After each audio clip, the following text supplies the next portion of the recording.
Je répondrai pour dire que le droit français est un droit plus moderne, puisqu'il résulte d'une ordonnance toute récente, qui est appliquée depuis le 1er octobre 2016. Et le droit anglais est un droit qui, lui, est plus ancien, puisque les droits des précédents, avec les précédents, le droit anglais résulte d'un arrêt du XVIIe siècle.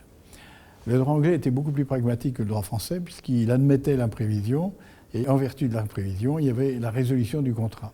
Le droit français n'admettait pas l'imprévision, et en cas de modification des conditions économiques, le contrat devait se poursuivre alors qu'il était déséquilibré. Avec la réforme, nous avons un texte qui adapte le droit français et qui va plus loin que le droit anglais, puisqu'on ne se satisfait pas de la résolution du contrat dans l'hypothèse d'une imprévision. On peut rechercher un accord et le juge peut conduire à un accord pour le renégocier. Maintenant, c'est l'avenir qui nous dira quel est le meilleur des droits en fonction précisément de l'évolution de la jurisprudence française. Mais en l'état actuel, le texte français sans doute est plus moderne et plus efficace.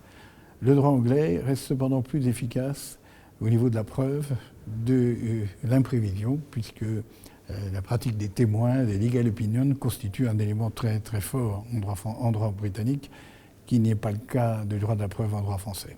La conclusion, c'est que nous sommes donné rendez-vous l'année prochaine, car aujourd'hui le Brexit apparaît comme une cause d'imprévision, est susceptible d'être une cause d'imprévision.